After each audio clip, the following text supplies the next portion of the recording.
Sejam bem-vindos e bem-vindas.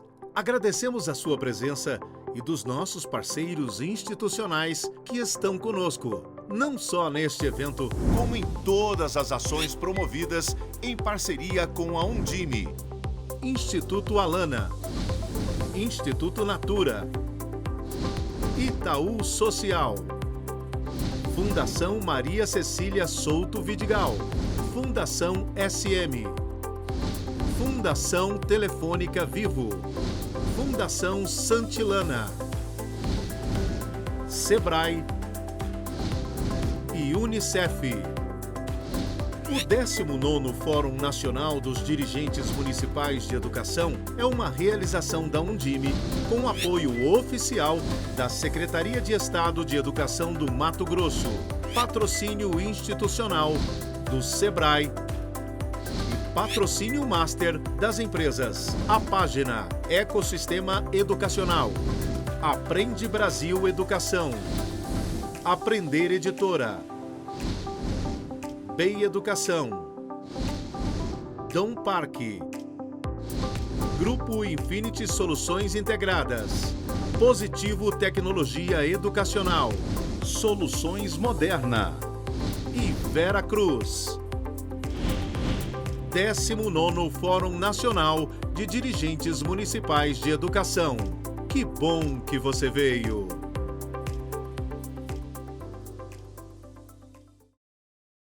Gente, que bom, né? O nosso dia iniciar, falar de um momento tão importante e tão urgente e tão atual. Então, assim, eu quero dizer bom dia, tá? A todos. Vou me apresentar primeiro. Sou professora Cláudia Seabra, do Campo, da Rede Municipal de Educação de Castanhal, mas estou presidente da Undime Pará. Então, nesse momento de estar com todos os educadores e mostrar e fazer parte da Undime, onde todos os municípios e estados pertencem, é maravilhoso.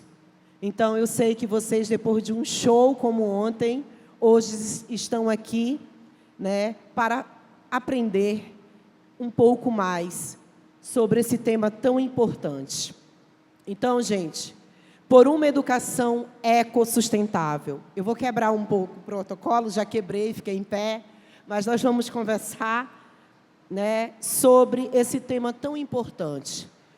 Para que as ações de meio ambiente e sustentabilidade funcionem, tudo tem que passar primeiro pela educação. Se os nossos jovens, se os nossos alunos, eles não sentirem parte do processo, nós não vamos ter os resultados que queremos. Então, esse momento, por uma educação ecossustentável, nós vamos ter. O Brasil, ele vive um desafio de implementação de políticas públicas e programas que consolidem sua vocação de ser uma potência agrícola, ambiental e florestal. É necessário promover um modelo de desenvolvimento sustentável, que permita o equilíbrio entre o crescimento econômico, inclusão social e proteção do meio ambiente. Ou seja, promover uma economia estruturada no uso sustentável dos recursos naturais e no combate às desigualdades. Com esse objetivo, o governo federal, em articulações com os governos estaduais e municipais, deve assumir seu papel de indutor de políticas que promovam a expansão da agricultura em uma perspectiva de economia de baixo carbono, com sustentabilidade ambiental e desmatamento zero. Entretanto, é importante lembrar que a sustentabilidade, além de ser ambiental, tem que ser econômica e social, com a política ambiental sendo uma pauta intersetorial que perpassa as diferentes áreas sociais e econômicas do nosso país, como políticas de energia, transporte, mobilidade, agricultura, indústria e educação. É importante que é na educação, já se destacam as seguintes competências gerais da educação básica da BNCC, que deve ser desenvolvida nos estudantes com referência à pauta ambiental e à preservação do planeta e da vida. Argumentar com base em fatos, dados e informações confiáveis para formular, negociar e defender ideias. Portanto, pontos de vista e decisões comuns que respeitem e promovam os direitos humanos, a consciência socioambiental e o consumo responsável em âmbito local, regional e global, com posicionamento ético em relação ao cuidado de si mesmo, dos outros e do planeta.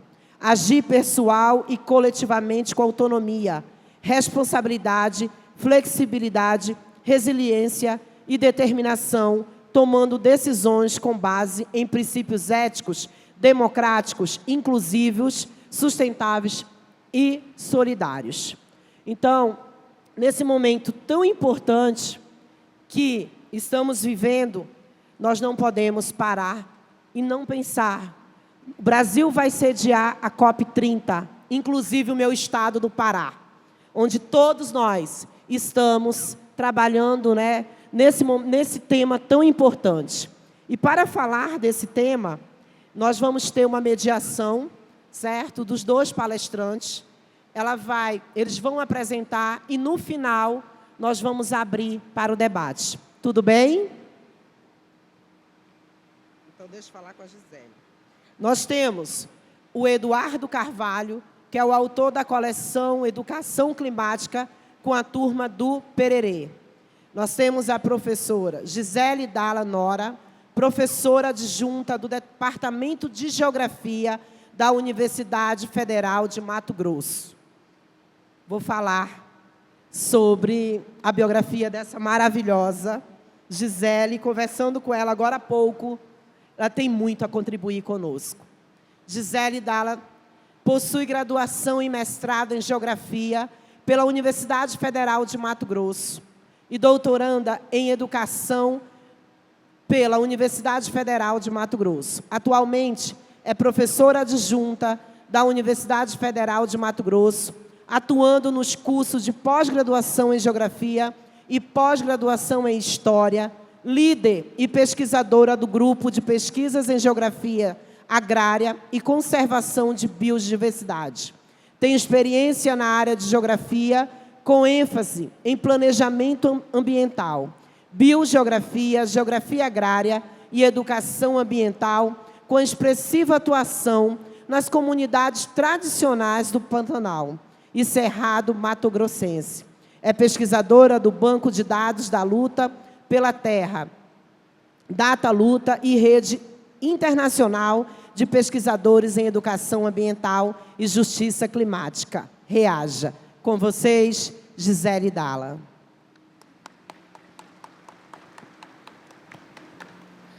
Bom dia. Vou pedir licença para falar em pé, porque o professor gosta de falar de pé.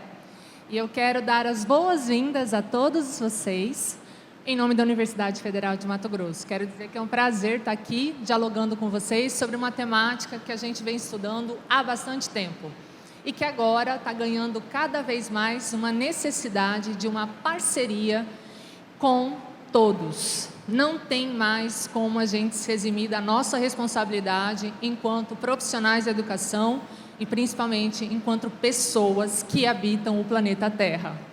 Então, eu vou passar aqui.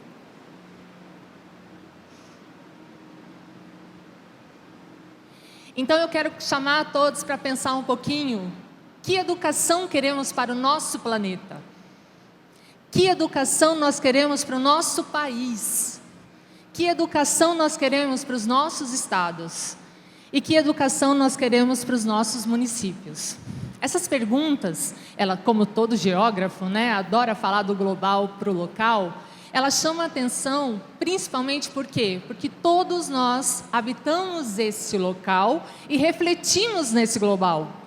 E é justamente por isso que os nossos municípios são essa ponta do processo e é esse local, é esse lugar que chama a atenção. E aí eu pergunto também, que pessoas que nós vamos deixar para o nosso planeta? Quem são as pessoas que vão ficar depois que nós formos? Quem são as pessoas que vão continuar os nossos trabalhos na educação e na educação ambiental? Eu sou uma sementinha de Michele Sato, que infelizmente deixou a gente esse ano. Eu faço uma homenagem a todos os educadores ambientais, na pessoa da Michele Sato, que foi um grande nome, que é uma referência da educação ambiental que a gente tem no Brasil. Então, essa educação ambiental, ela não é só educação ambiental. Ela perpassa todas as nossas áreas do conhecimento. A matemática, a física, a língua portuguesa. Todos nós precisamos discutir a educação ambiental. Só um instante. Todos nós precisamos discutir a educação ambiental. A educação ambiental não é da geografia, a educação ambiental não é das ciências. A educação ambiental é nossa. É o que nós fazemos, é o que nós construímos junto com os nossos alunos nessa sensibilização para a cidadania. Por que nós temos o planeta que temos hoje? Porque nossos pais, nossos professores nos ensinaram a nos comportar nesse planeta. Que antes existia uma outra lógica, que existia um outro contexto de vida, de quantidade de população, de consumo, de conectividade. Era muito diferente do que nós somos hoje. Eu não sou da geração que nasceu com o celular na mão. Olha, tudo bem, eu estou bem conservadinha, mas eu já sou velhinha, tá? Eu já passei dos 40 faz um tempinho. Mas o que isso significa? Que eu não sou dessa geração que está conectada. Então eu vivo a realidade.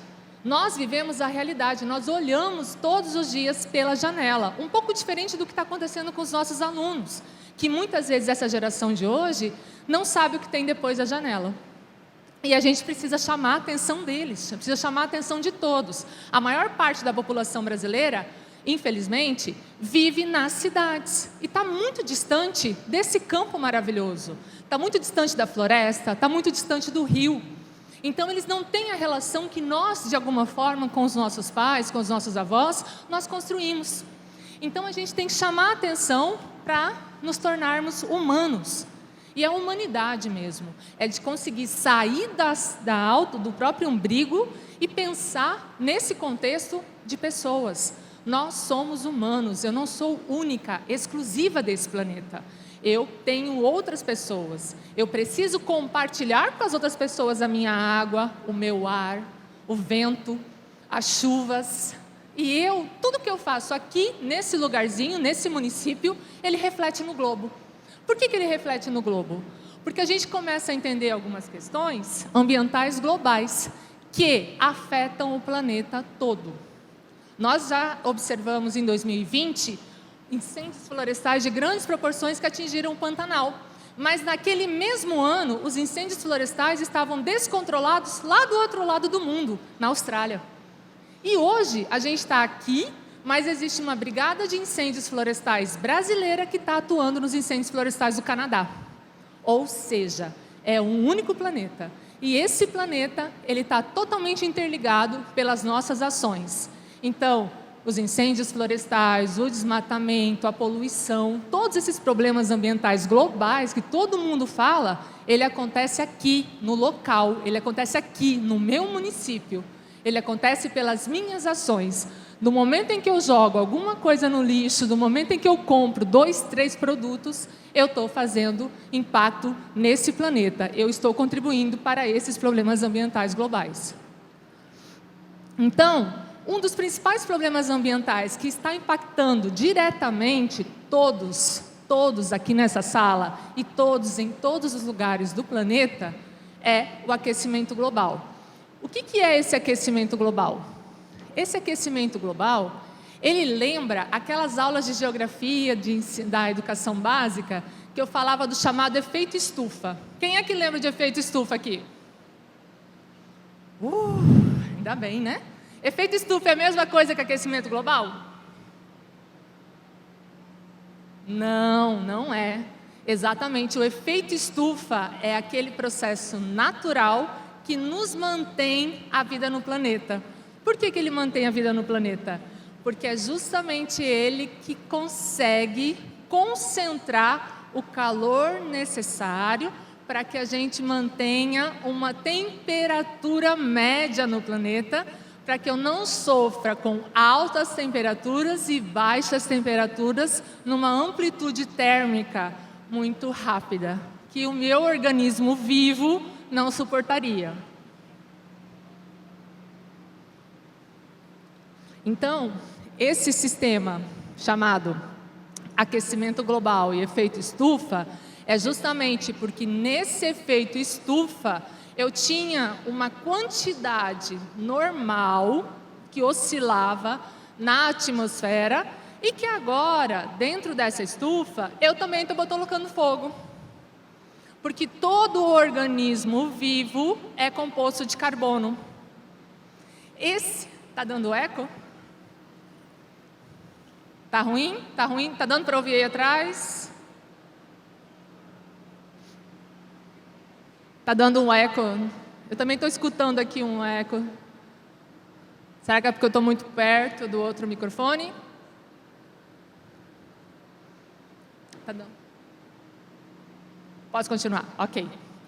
Então, quando a gente fala desse efeito estufa, a gente está falando que as nossas atitudes, todos os organismos vivos que nós temos na Terra, eles acumulam esse carbono e que existe uma média, né? Existe um número natural nessa atmosfera. O problema é que a gente está queimando o carbono que antes estava armazenado. Armazenado aonde?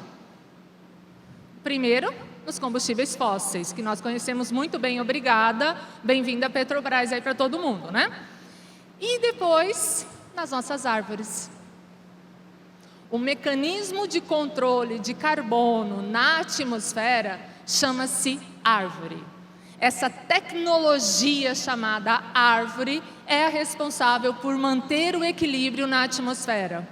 E se eu tiro as árvores, se eu queimo essas árvores, se eu queimo o meu lixo, se eu queimo os meus pastos, eu estou jogando carbono para a atmosfera. E esse carbono, que antes já existia na atmosfera, ele começa a acumular mais.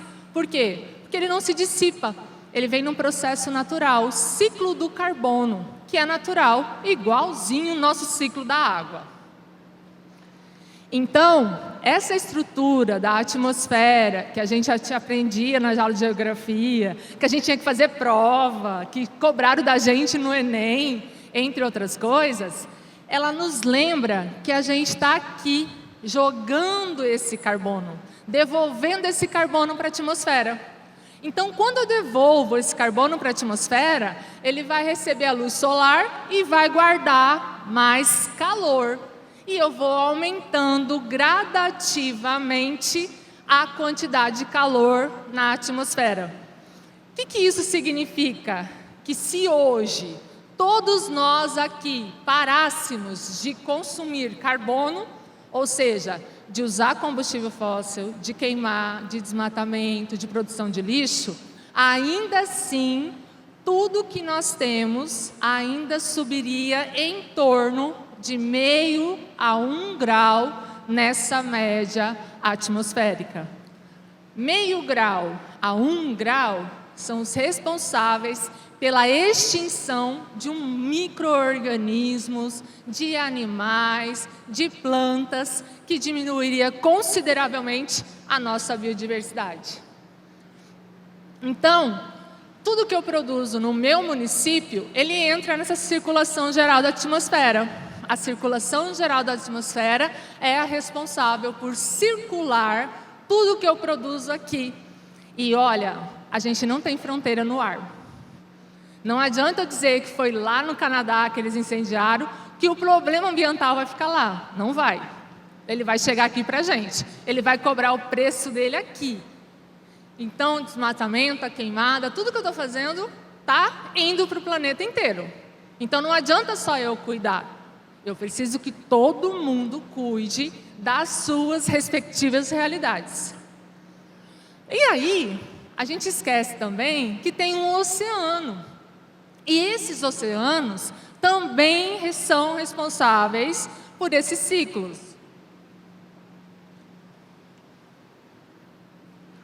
E aí, eu chamo a Embrapa para falar para a gente um pouquinho sobre o chamado estoque de carbono. Todo mundo já ouviu falar. Estoque de carbono é a quantidade de carbono que eu tenho em determinadas áreas. E é esse estoque de carbono que está sendo negociado no mercado de carbono. Que a gente quase escuta mercado de carbono, mas o que é isso? Então, a floresta que eu tenho totalmente intocada, ela é um estoque de carbono considerável. A floresta que eu já tenho, com extração de madeira, com extração e fogo, com pasto, ela vai diminuindo. Então, a qualidade ambiental, ela inclusive vira recurso financeiro. Caramba, né? Como é que a gente administra tudo isso? A gente administra pensando que esse lugar, esse mercado de carbono, não são para pessoas como nós. Não somos nós que estamos fazendo isso. Não somos nós que estamos queimando tudo. Nós não somos os responsáveis por acabar com a natureza. Ou somos? Será que eu, quando vou ali no supermercado, compro uma carne, uma água, uma garrafa PET, eu não estou fazendo impacto? Eu estou. Então, a gente tem que começar a pensar o seguinte: cada lugar desse planeta tem pessoas que vivem nesse ambiente natural. Esse ambiente natural, geralmente, são as pessoas que menos impactam. Então, a injustiça climática, ela está nas consequências das pessoas que estão consumindo muito mais do que a maioria no planeta. Vocês já ouviram falar no termo pegada ecológica? Quem já ouviu falar em pegada ecológica, levanta a mão. Opa, muito bem. Quem não ouviu falar ainda, vai acessar lá o site da WWF e vai procurar lá fazer a pegada ecológica. A pegada ecológica é o meu consumo diário, calculando quantos planetas eu precisaria para conseguir sustentar esse ritmo. Então, se todo mundo consumisse igual eu consumo, quantos planetas eu precisaria?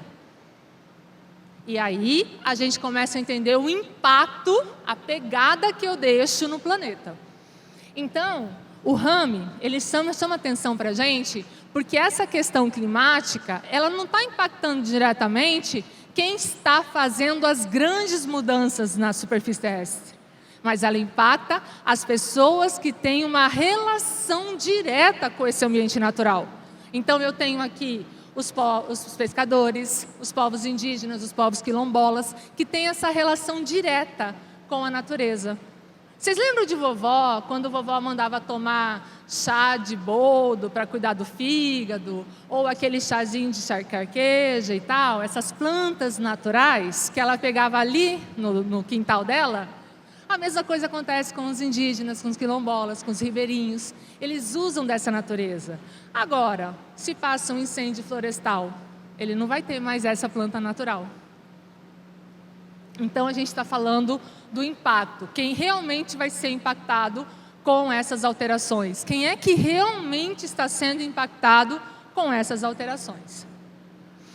E a partir disso, eu chamo a atenção para vocês das diretrizes educadoras para o enfrentamento da emergência climática. Essas diretrizes educadoras, elas nos chamam a atenção justamente porque o CEMADEM, que é o Centro de Controle de Desastres Naturais do Brasil, eles estão mostrando que esses eventos climáticos extremos, eles estão acontecendo com muito mais frequência, justamente por conta de alterações. Nós estamos tendo mudança no regime das chuvas e assim por diante. E eles estão agora discutindo educação ambiental para a emergência climática.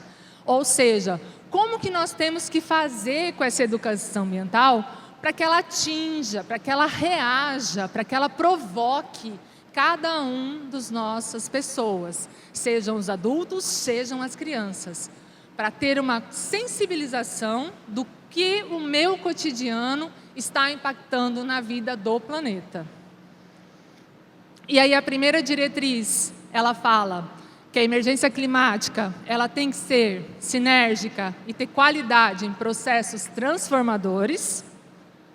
A segunda diretriz, ela fala que a educação ambiental é uma ferramenta poderosa e traz sentido político e ético para a nossa prática, trazendo a realidade dos alunos, eles se vendo como sujeitos desse processo, eles entendendo o que significa ter um iPhone, o que significa ter um Samsung, né? O quanto essas tecnologias que estão tão faladas, comentadas, o quanto elas mudam essa realidade.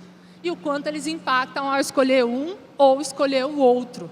Então, a nossa escolha, ela é decisiva. A diretriz 3, que vai provocar nas metodologias. A diretriz 4, que é chamar a ciência da complexidade ambiental. Então, eu tenho aqui esses conceitos que eu falei para vocês, mercado de carbono, efeito estufa, como que isso vai ajudar a gente a compreender esse fenômeno e como que a gente age nesse fenômeno.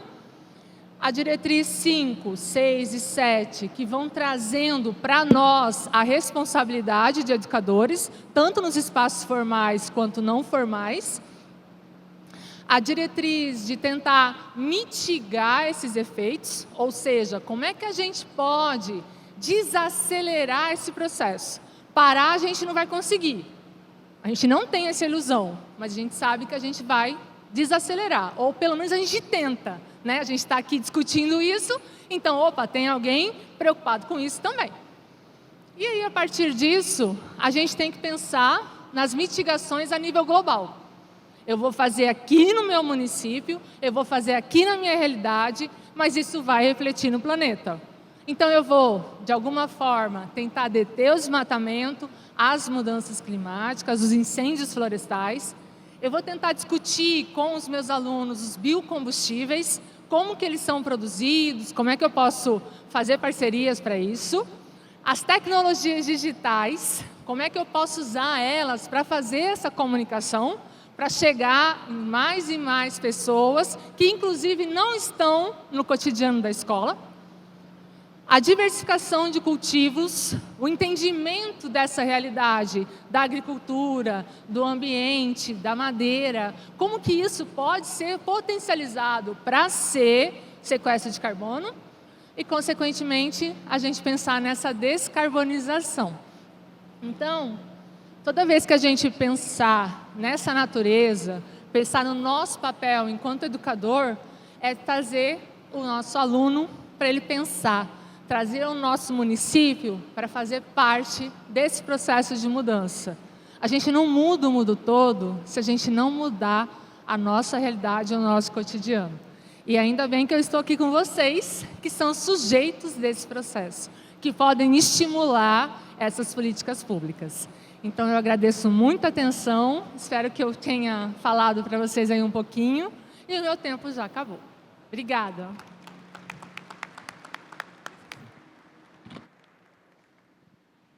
Muito obrigada, Gisele. Isso aqui para a gente é muito importante. Tá? Seu conhecimento, né, e para nós educadores é fundamental. Agora nós vamos ouvir Eduardo Carvalho, curador de exposições e gestor cultural, é jornalista com experiência em redações brasileiras, desenvolve projetos nacionais e internacionais que usam a cultura, tecnologia e design para engajar a audiência sobre os impactos da mudança climática na sociedade. Foi curador assistente e editor artístico do Museu do Amanhã, no Rio de Janeiro, onde concebeu diversas mostras e experiências. Foi finalista do Prêmio Jabuti em 2018, é um dos criadores da coleção Educação Climática, com a turma do Pererê, da editora Inteligência Educacional, focada em compartilhar informações sobre mudança climática para o ensino fundamental e que possui ilustrações de Ziraldo. Antes de passar a palavra para o Eduardo, eu quero fazer uma observação No debate, nós vamos ter 3 perguntas, mas nós não vamos ter uma pergunta no microfone. Vocês podem escrever a pergunta e passar para a nossa secretária executiva, Vivian, que está ali no cantinho, que no decorrer da palestra, ela vai repassar e eles vão responder. Tudo bem? Então, não precisa esperar o final da palestra. Pode ser no momento que está acontecendo. Obrigada.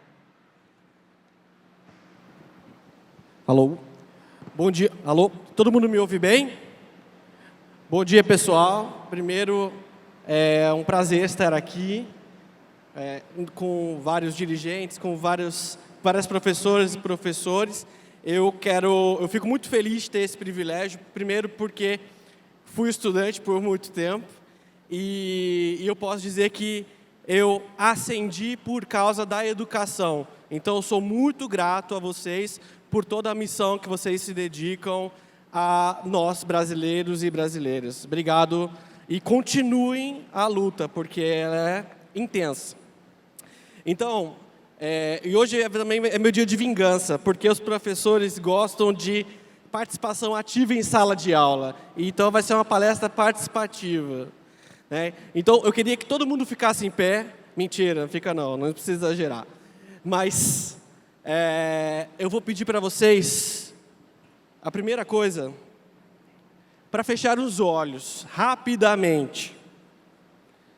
E nesse fechar dos olhos, tentem imaginar a mudança climática. O que vem à mente de vocês? Isso na cabeça da professora e do professor de Ciências da Natureza, certamente vem uma resposta muito fácil. Mas essa palestra é para todos vocês, para todos e todas que estão envolvidos nessa missão que é educar. Podem abrir os olhos. Fiquem aí com vocês.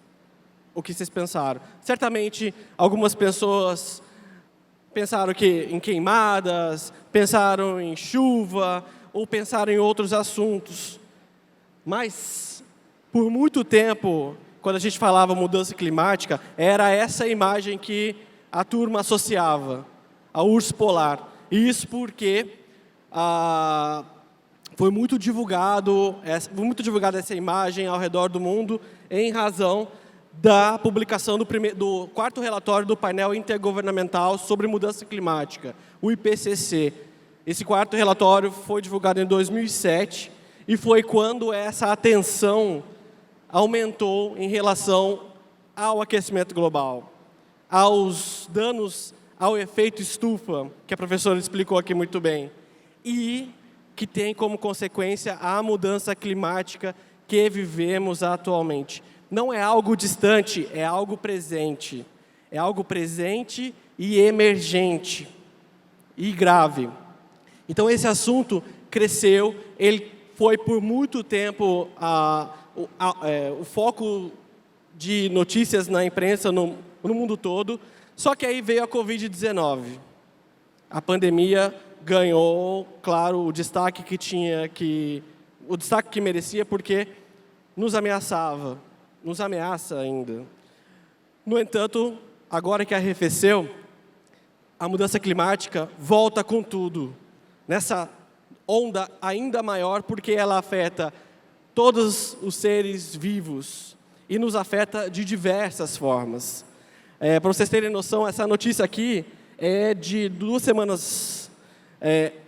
Eu tive a oportunidade, em 2010, de conhecer a Cordilheira dos Andes, que foi onde que eu vi neve pela primeira vez. Bem fofinha, branquinha, não conseguia nem abrir o olho. Era no mesmo período de 13 anos atrás, era no mesmo local, em 13 anos atrás. Só que hoje, no mesmo local, a temperatura foi quase 40 graus, nos Andes, onde tinha neve, não tem mais. Isso porque foi acentuado devido ao El Niño, que é o aquecimento das águas do Oceano Pacífico. Só que esse El Niño, ele tem cada vez mais acentuado por causa das questões climáticas, do aumento global da temperatura, que nos faz decretar que vivemos numa emergência climática. E esse tal fato foi comprovado pelos cientistas que medem as emissões de gases poluentes, como o dióxido de carbono, o CO2, o metano, que é liberado muitas vezes pelo uso excessivo de fertilizantes, pelo desmatamento das florestas, pelo uso da terra de maneira irregular, digamos assim. E isso tem causado cada vez mais ameaças à segurança alimentar, segurança hídrica, econômica de muitas regiões, inclusive o nosso Brasil. A temperatura aumentou 1,07 grau entre 1850 e 2019. E a consequência disso são os extremos climáticos. Hoje é muito mais calor em determinados locais, chove menos em outros, aí você tem seca, você tem enchente, e quem sofre mais com isso são as pessoas mais pobres. E os brasileiros e brasileiras estão percebendo isso. Nessa pesquisa que foi divulgada no início de junho e foi feita pelo Instituto de Tecnologia e Sociedade do Rio, o Yale Program on Climate Change Communication, que é ligado à Universidade de Yale, eles medem há 3 anos as percepções nossas diante da mudança climática. E esses dados ligados a 22 foram divulgados agora em junho. E o que ele mostra? Que 94% dos brasileiros acreditam que o aquecimento global está acontecendo e que 74% acreditam que isso é nossa culpa. Só que a professora mencionou aqui a questão de consumo de carne, do uso de plástico de uso único. É muito importante lembrar que não é só responsabilidade única, são responsabilidades diferenciadas. Nós temos a nossa parte, mas a indústria do petróleo precisa também fazer a parte dela com a transição energética justa. A indústria do automóvel precisa repensar, as políticas públicas precisam repensar a mobilidade, com mais transporte coletivo. Então, assim, é um leque de ações que precisam acontecer e que nós, agindo de maneira individual, não vamos conseguir mover para frente. Então, assim, é preciso unificar as forças. E aí, as pessoas estão percebendo que a mudança climática está afetando a vida delas, porque está doendo no bolso. Aí, porque aumentou o preço dos alimentos, aumentou a poluição do ar, a temperatura, o valor da conta de energia. Está acontecendo mais desastres ambientais, diminuindo chuvas ou aumentando as chuvas. Eu moro no Rio de Janeiro. Sou um paulista acariocado. E eu tenho grandes amigos que moram em Manaus. Tem alguém de Manaus aqui? Se puder levantar a mão. Então, vocês vão entender o que eu estou falando. A conta de luz lá no Rio de Janeiro, com ar-condicionado, mais ou menos, gira em torno de R$170, R$200. Em Manaus, onde há um calor, agora está calor, Belém também, mesma coisa. A conta de luz para esse mesmo consumo bate R$900. Porque você tem uso de termoelétricas, você não tem uma distribuição igualitária no país. Então, assim, e com a mudança climática, isso vai aumentar cada vez mais. E aí, analisando essa percepção por região, as pessoas do Sudeste é a que estão mais percebendo a questão do impacto da mudança climática. Do Centro-Oeste, Sul, Nordeste e Norte também estão mais de 50%. As mulheres percebem mais, até porque as mulheres são mais vítimas da mudança climática, e não só em termos biológicos, mas devido à injustiça climática, principalmente mulheres pretas e que moram em zonas periféricas. Tanto é que, quando a percepção de que o aquecimento global pode nos prejudicar, pessoas pretas e pardas são a maioria porque elas são as maiores vítimas. E aí a gente tem o racismo ambiental, ou seja, é um problema que é acentuado principalmente para quem já vive problemas. O aquecimento global pode prejudicar muito as próximas gerações? Com certeza. E 87% das pessoas acreditam nisso. 2% que não acreditam em nada. Vamos tentar virar esse jogo, né? E quando a gente fala que quem pode contribuir mais para resolver o problema das mudanças climáticas, 36% responsabilizam os governos, 32% empresas e indústrias, 23% os cidadãos e 8% as ONGs de meio ambiente, que, na verdade, funcionam como uma ponte para melhorar a comunicação entre a sociedade, com a sociedade civil. Então, aqui, O somatório disso aqui é que tem que fazer a revolução que a gente precisa para que a gente consiga viver nesse planeta de uma maneira sustentável e com qualidade de vida para a gente. E aí, existe até uma terminologia que se chama ansiedade climática. Assim, estou falando um monte de problema, meu Deus do céu, o que vai acontecer? Existem pessoas que já não sabem o que fazer, tem uma paralisia. E quando tem essa paralisia, isso é muito ruim. E aí, a Jacquette Ray, que ela escreveu o livro Guia Completo sobre Ansiedade Climática, ela fala que a gente precisa tornar o problema menor e nós maiores. E ressalta que se as pessoas não têm controle sobre as convulsões geopolíticas, devem se concentrar em onde podem fazer a diferença. Nos anos 2000, não sei se vocês se lembram, mas havia o conceito de aldeia global, e que hoje ganhou o termo de glocal, agir, pensar globalmente e agir localmente. Isso se faz necessário cada vez mais e muito mais do que antes. E existem algumas alternativas para que a gente engaje o público, engaje a audiência nessa luta climática, nesse compartilhamento da educação climática. A gente tem que humanizar as nossas mensagens. A professora trouxe vários dados, eu trouxe vários dados. Mas, quando a gente fala de números, as pessoas não entendem. E isso não é um problema do Brasil. A gente sabe que tem uma questão do PISA, que as pessoas não conseguem interpretar percentuais, ou não conseguem interpretar texto. A gente sabe dessas dificuldades. Vocês vivem essas dificuldades. Mas, por causa disso, temos que ter as nossas artimanhas. Já existe, na teoria, alternativas de como a gente pode atingir o público de diversas formas. Eu, por exemplo, vivo de fazer exposições e criar museus.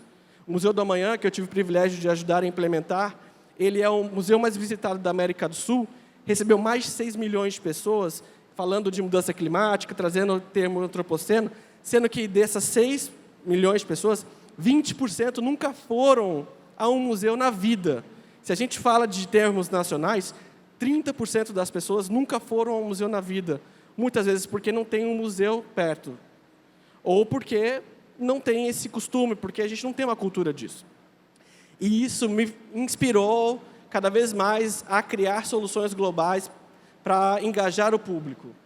Porque gente gosta de gente. Gente gosta de ver gente, de ouvir gente, de sentir gente, de ajudar gente. Humanizar a mensagem, como essa que a gente está passando para vocês, é essencial.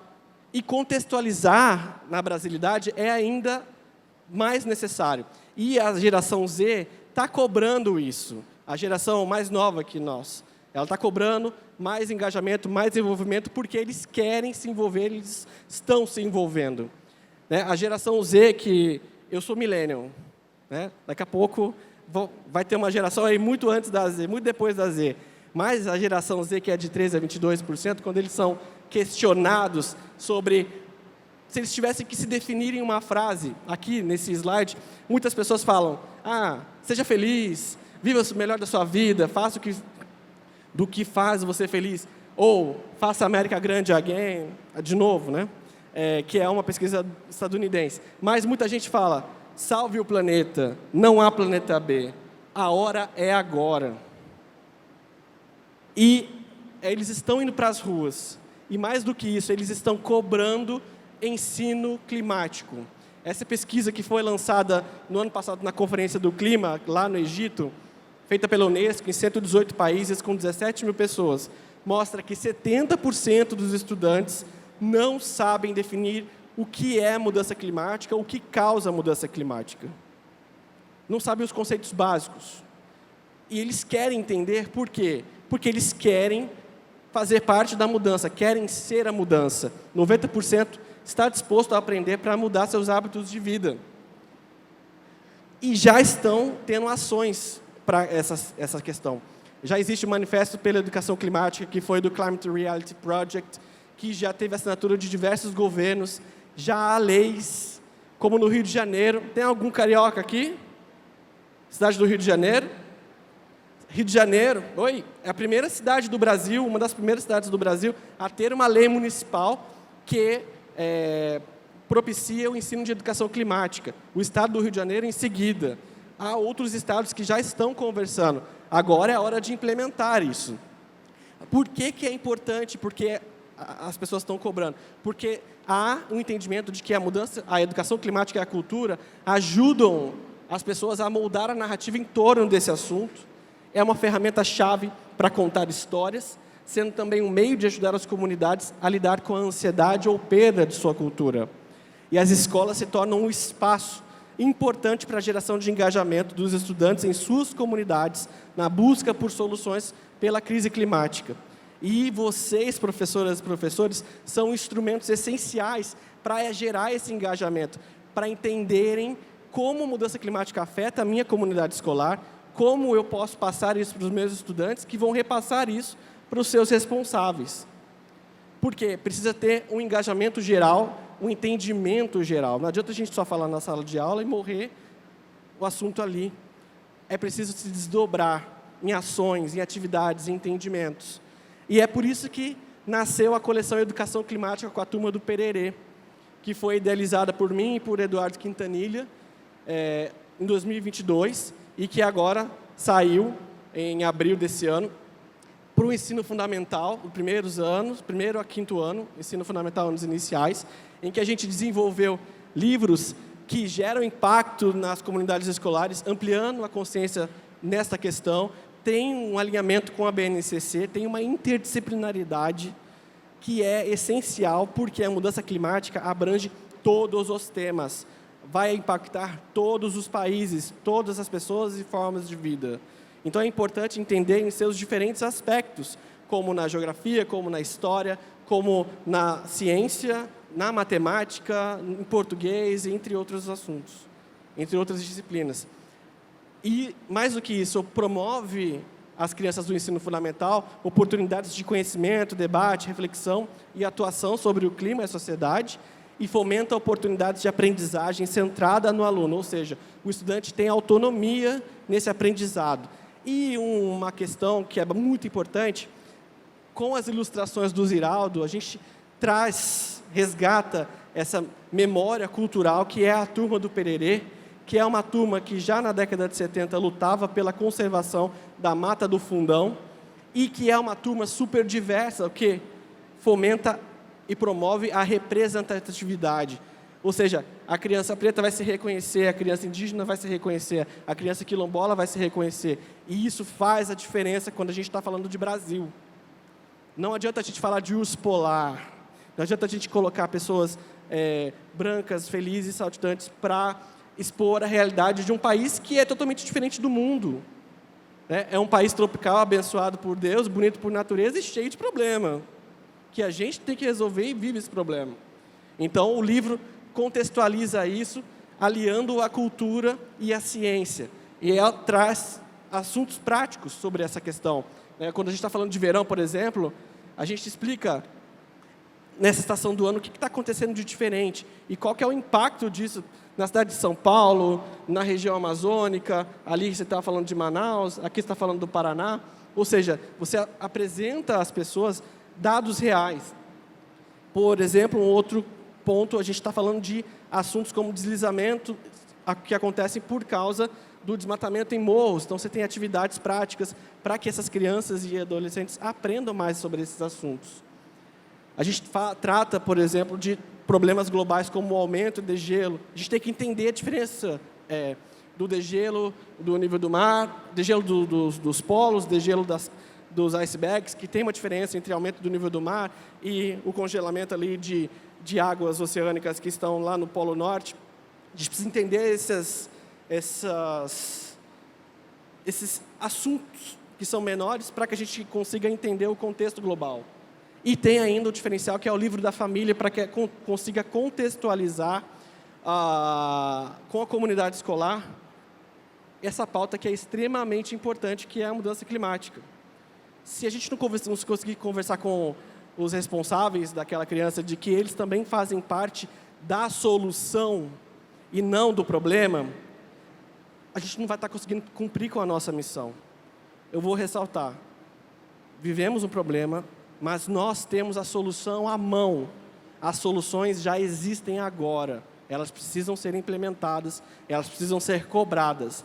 E a gente precisa entender também que soluções são essas. E aí eu pego a resposta. a pergunta, por que educação climática? Porque é preciso ajudar o indivíduo a compreender seu papel como parte de uma solução coletiva, abrindo caminhos para a criação de soluções democráticas e criativas. Se faz necessário e urgente um esforço compartilhado que olhe para a educação climática como um investimento conjunto para o futuro, para o nosso futuro. A professora disse aqui várias diretrizes, né, de educação climática que são discutidas lá desde a década passada e que agora estão tendo que ser reformuladas. O próprio Ministério da Educação já entendeu isso, já implementou regras no Fundeb.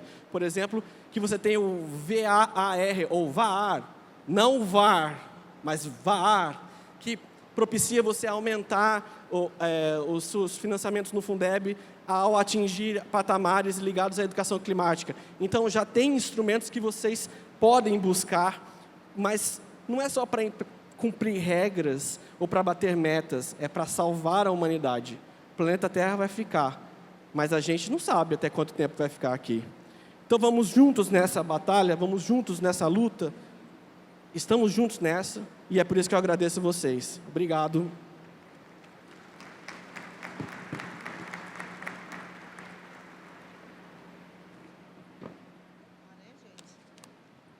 Bem, gente, obrigada, Eduardo. Obrigada, professora Gisele, muito obrigada. Né? Nós só temos a agradecer. Então, essa responsabilidade, ela é minha, ela é de vocês e ela é nossa. Ela é dos todos, os gestores públicos também. Não somente da educação, mas ela é de todos. E eu sempre digo que é uma pauta para ontem, ela é tão atual e tão urgente. Né? Então, muito obrigada, viu, gente? Encerramos o nosso primeiro... Quem é? Nós vamos ter do professor Pedro Caio, DME de Cabrobó, Pernambuco.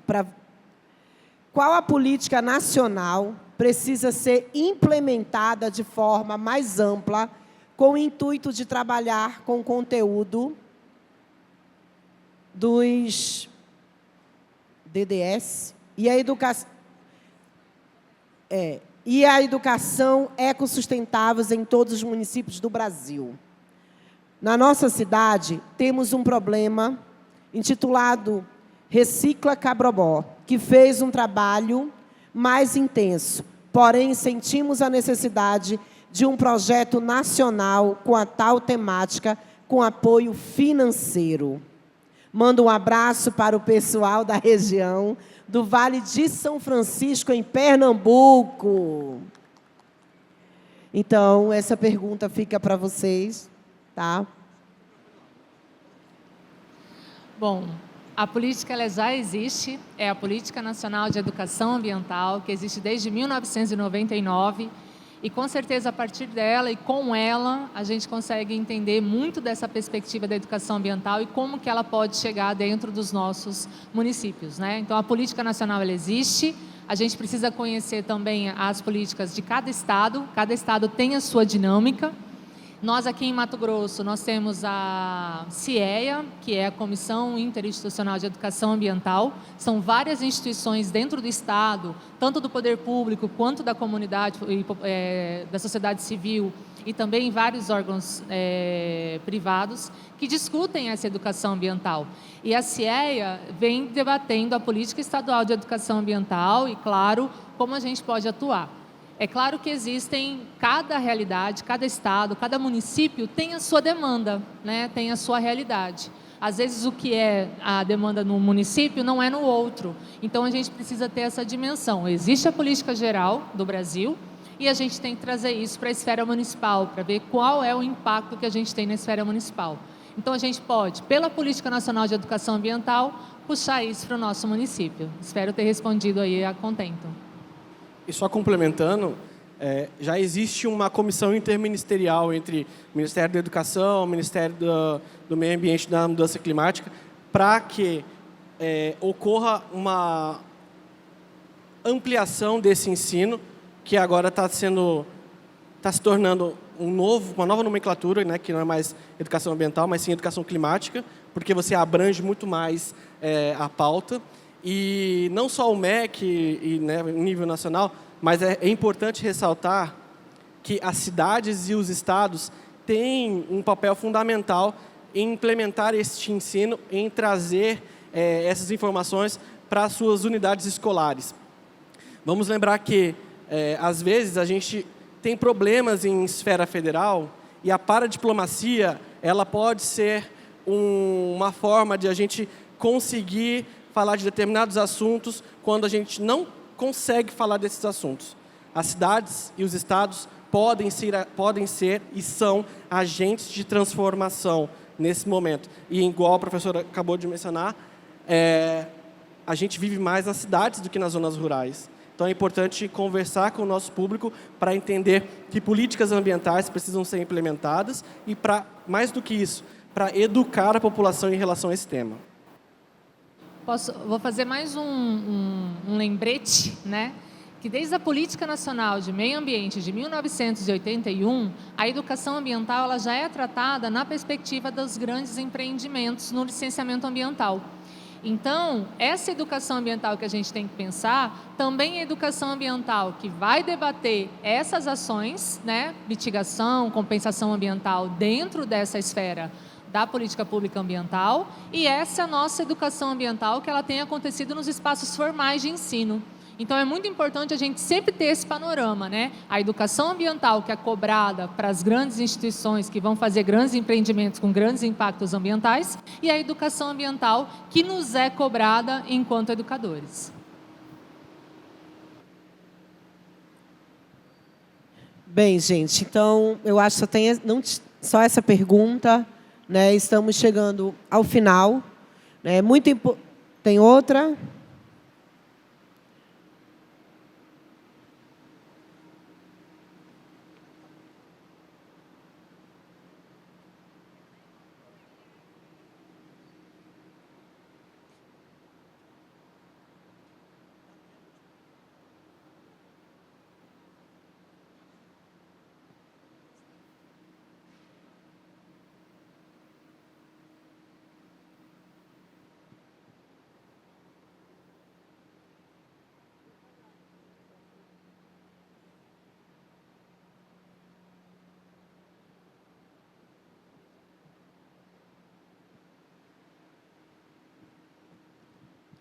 Sou Nilvanda Rodrigues.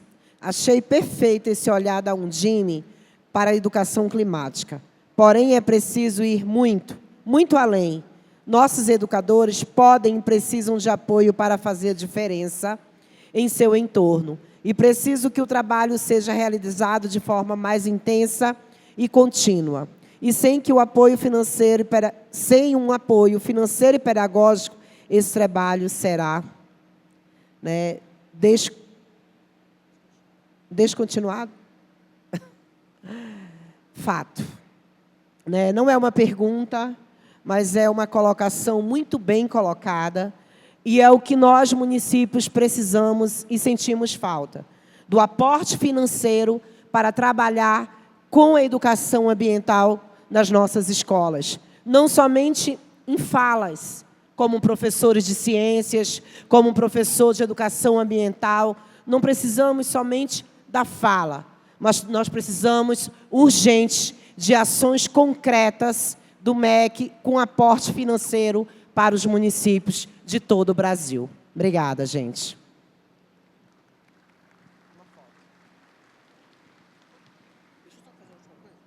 Alô, 1, 2.